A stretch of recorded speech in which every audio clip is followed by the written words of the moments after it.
Oh my goodness. I really like it if we can get a bit more energy happening. Yeah, I know, we're so solemn.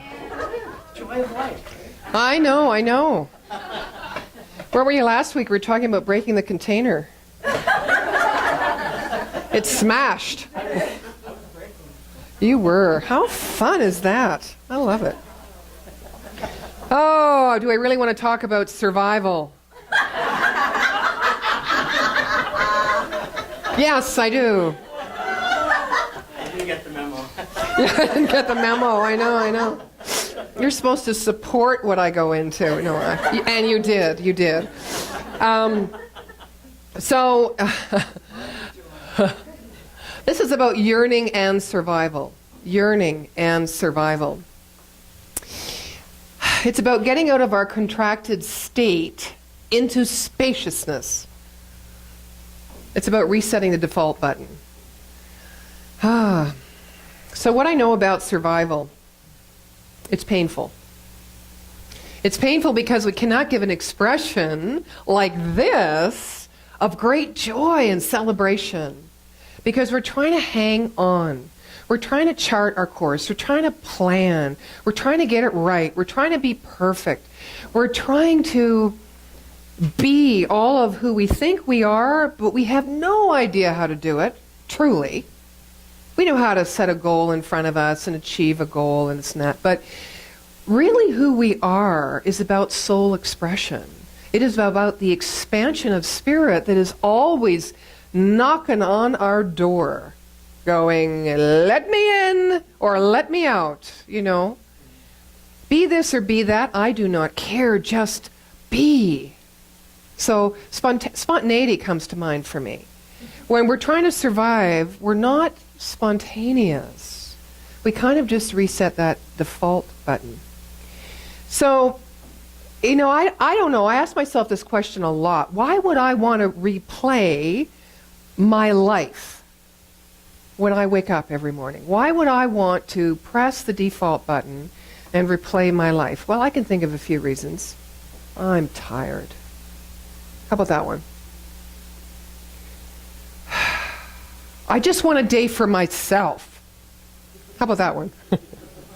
I'm tired of being there for other people all the time, when I'm never there for me. There's a few default buttons. Give me another one. What makes you press the default button? I am this.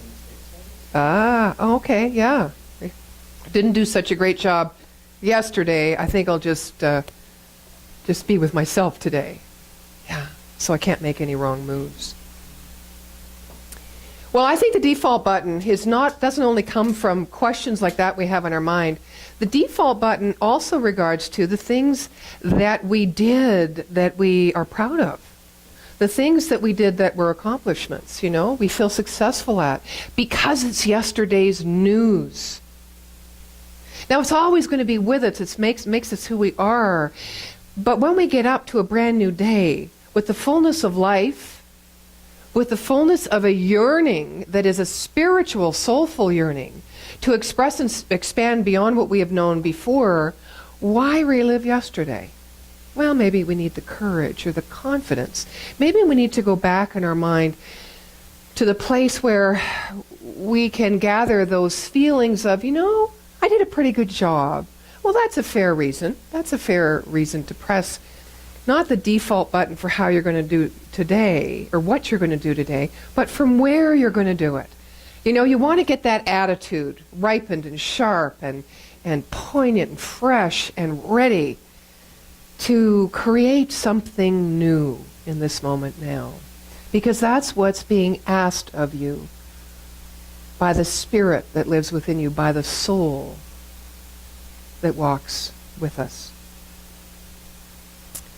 I think that when we live life holding on and grasping, which is another way I like to describe surviving, attaching ourselves to what is or possibilities or dreams, and not allowing life to do its thing, not allowing us to be present and observe the flow of life and what what we're calling to ourselves, or the beauty of what shows up in our life spontaneously. I think when we live life that way, we take away the joy and the creativity, the excitement, the adventure, and the wonder of the mystery. Now, the mystery, sometimes we're not that predisposed to welcome, shall I say, because we don't know what it is. But in there is the expanded experience of the life we truly yearn for. So that's the yearning I'm talking about today. It's the yearning of the spirit and the soul. It's not the yearning of more romance or more adventure or more health or more wealth. It's not the yearning of more things in the physical world, to have more of those things, to bring them into our lives. It's the yearning of the soul to be let out into the mystery, to allow ourselves permission to have faith. Faith in a way that takes us into the fullness of who we are. Not faith in the lives that we believe of ourselves, because that too is faith. We have faith in who we are not.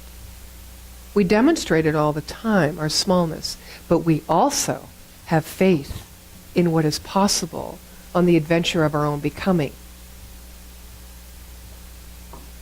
So, of course, I looked in the Google dictionary. Now, yearning can be understood in many ways. So one of the definitions was a persistent, often wistful, or melancholy desire. A persistent, often wistful, or melancholy desire. Another one is have an intense feeling of loss or lack and longing for something. So from loss and lack comes that longing for something specific in the physical world. If I had more money, more romance, more this, I would feel better. You know, I'd feel good about my life and myself, and therefore then I could make some good plans. Then I could dream. Then I'd be ready because I had a more solid foundation, because I was secure. Really. How, and I've spoken about this before, how many times, and I can only speak for myself, in my life have I been deluded to think that if I had this or that, if I could fulfill my yearning, I would be secure and have a solid foundation from which to grow my life. Well, what I've really managed to do is just to be attached to form, which means I build, my energy goes into the container and not the content of the growth within me, which is the spirit and the soul that wants to be ever expressing. The dictionary also said that yearning is to be filled with compassion or warm feeling. I like that one. I choose that one. It says to have an earnest or strong desire. I like that one too, earnest. Where does earnest come from? Earnest, honest, real, authentic. Comes from that spirit within us. To feel tenderness. Yearning is to feel tenderness, to be moved or attracted. That's also a good thing. Attracted to the possibility, moved beyond the form or the attachment to who we think we are. I think when we yearn, we're ready to contemplate and get clear on the expression and experience of the expansion of our own consciousness. That's why yearning's great. You know, the Buddhists say desire, desire can be a bad thing. It also can be a good thing because it calls us forward, it pulls us forward. Desire does not let us rest on our laurels, on our legacies, on our achievements. Desire moves us into the mystery, and therefore desire can be uncomfortable. I, for one, grew up not wanting to rock the boat. Everything just nice, peaceful, everyone happy. But yearning breaks the mold, right? Breaks the container. And when that happens, there is change. There's chaos. There's the mystery. There is uncomfortableness. Cute story. Once there was an adolescent camel that would pose questions to its mother incessantly, as all children naturally do. Mother, why do we have a hump perched on our back? Mother replied, my child, these humps prevent hunger and thirst as we trek through the long journeys in the dry desert, and we store rations of water inside our humps to quench our thirst. But Mother, why do we have such long eyelashes? Oh, son, those are to keep the sand in the desert from ruining our eyes during sandstorms. The protection allows us to see where we're going and keep traveling. And what about these awkwardly shaped feet? They support our legs from sinking into the soft sand, and this enables us to walk more easily and quickly. Finally, frustrated and confused, the young camel cried out, so what are we doing in the Bronx Zoo?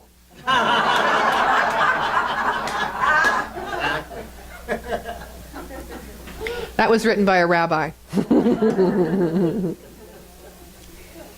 So that's kind of like the container. You know, we've been given everything that we need. It's all inside of us. We've been made perfectly for the journey of learning, of yearning and moving and following the desire, following our heart into the mystery, which is the great unknown, which is where the fullness of our expression will always greet us. One of the things I wanted to share with you today was, and these conversations on the minister's listserv are getting more and more valuable to me and integral, I think, to this teaching. And it's a way, and I'd like to share them with you because it's a way of kind of including you, because being here, you actually are a member of this greater organization. You are a member of the New Thought movement. And it's really nice when these ministers have conversations and all kinds of things come out. And this one in particularly I love because the thread is on vulnerability through comparisons. How we get so vulnerable. We make ourselves vulnerable, not to the mystery, not to our hearts, not to our inner knowing, not to our yearning, but this faith in the false images of who we are based on who we are not, which is always what comes up when we compare ourselves to others. I'm going to share with you a few of them. Charles Geddes said, if you only move one life in your ministry, so this is all grounded in the idea of ministers who have smaller works as opposed to big works, and are they doing it right, and is it their consciousness, or whose fault is it, or who do they blame, or how do they this is how this all came up, right? So he says, if you only move one life in your ministry and that life is changed for the better, you have succeeded. And if that life is your own, all the more. Now that actually was a quote from Earl Barnum, who was one of Holmes's teachers and contemporary. Another one said, it takes a lot of dedication to walk through and bring to wholeness your dark side in order to shed light for others. And it takes a lot of faith to step out into the unknown to support a vision. Well, the vision for your life, for my life, has already been cast. It doesn't have a form in particular. That shows up along the way. For me, the more forms, the more adventure. The vision is that you live as the full expression of who you were born to be. It's already been cast. Kathy Ann Lewis from the Seattle Church writes, truth, not platitudes, heal.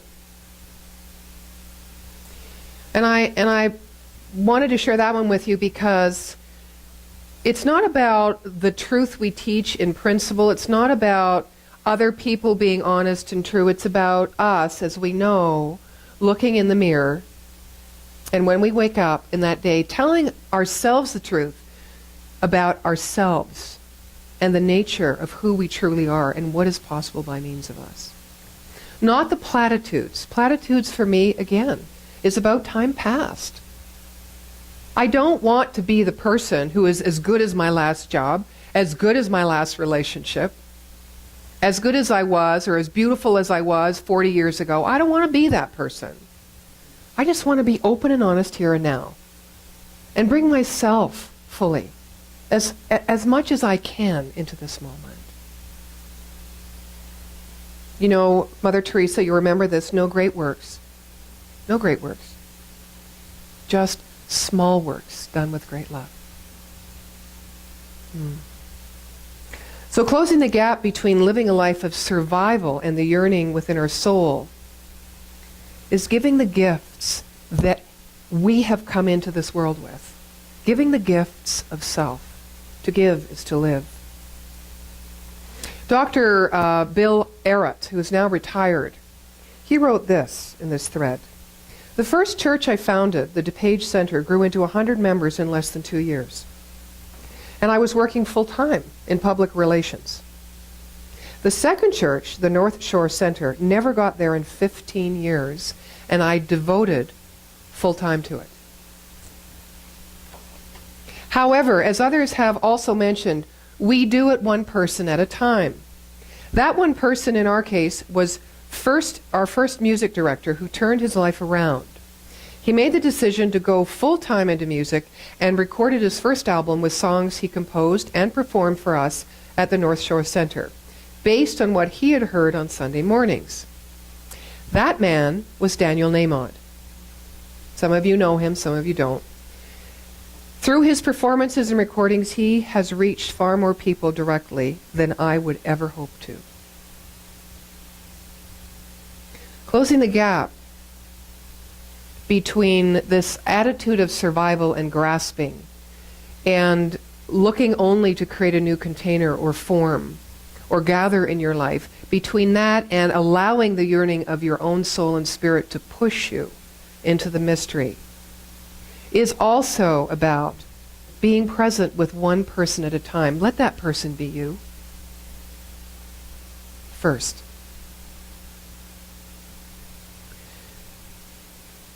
I have found I can do less, I can be less for others and affect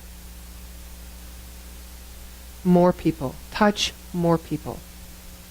Not that I need to touch lots of people. I don't. I've always said, and it's been a container, I'm much more comfortable, oops, there's the container. I'm much more comfortable speaking to one person, one-on-one. I like that.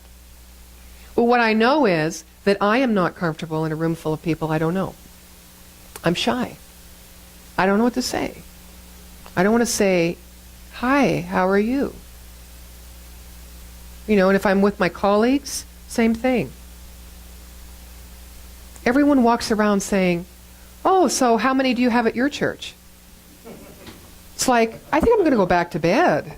Like, I don't want to have that conversation. I'm not interested in that conversation. You know, there's a beautiful law of growth that lives within us, a spiritual law. It's a universal law. It's unchangeable. You can count on it. It doesn't compare you to anybody else, or your idea, or the seed you plant in your vision to anyone else's vision or the vision of God, because you are that God, visioning at that moment in your life. And that law of growth, once you plant that seed, knows exactly what to do to bring to you whatever it is you need.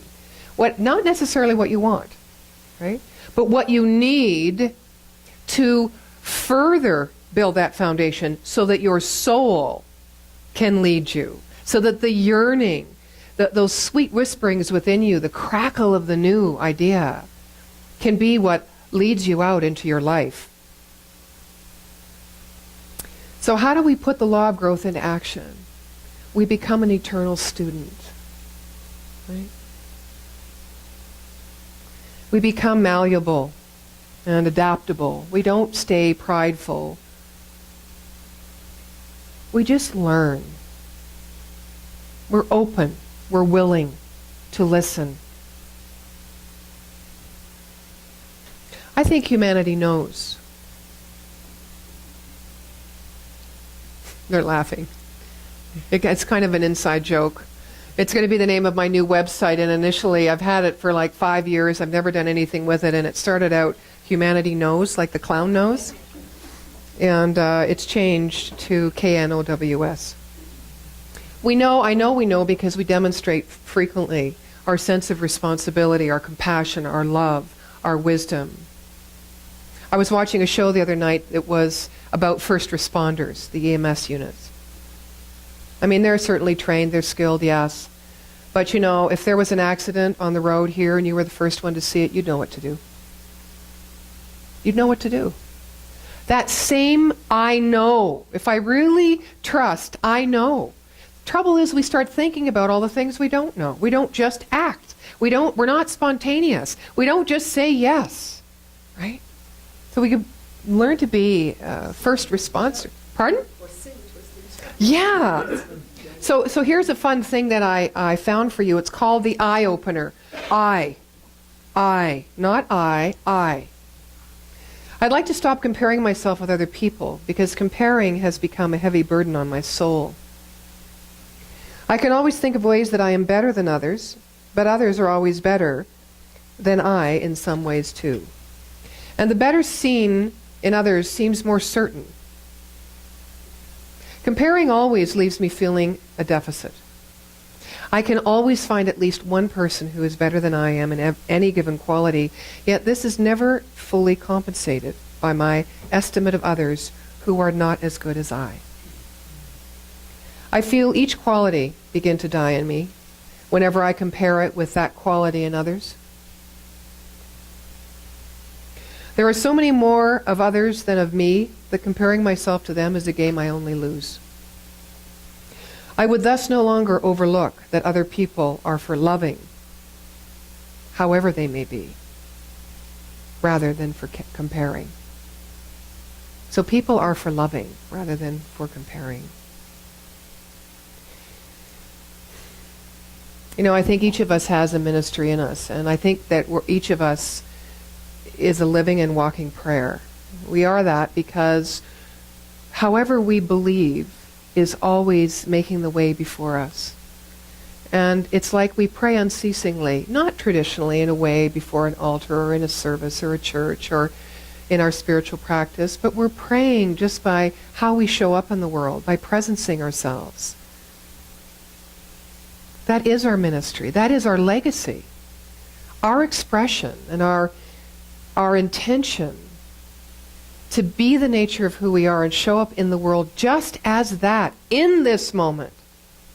Not tomorrow, not when, not if only, but right now is the only legacy we will ever have to leave.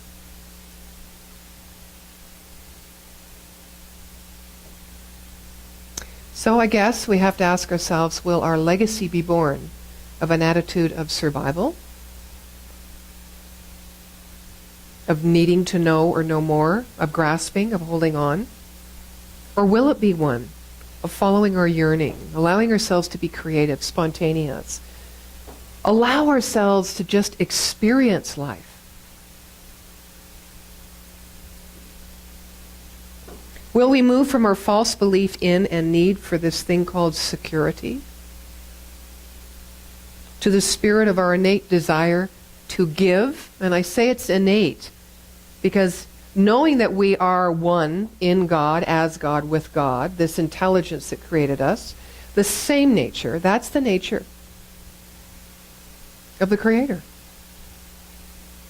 So it's innate in us to give of ourselves.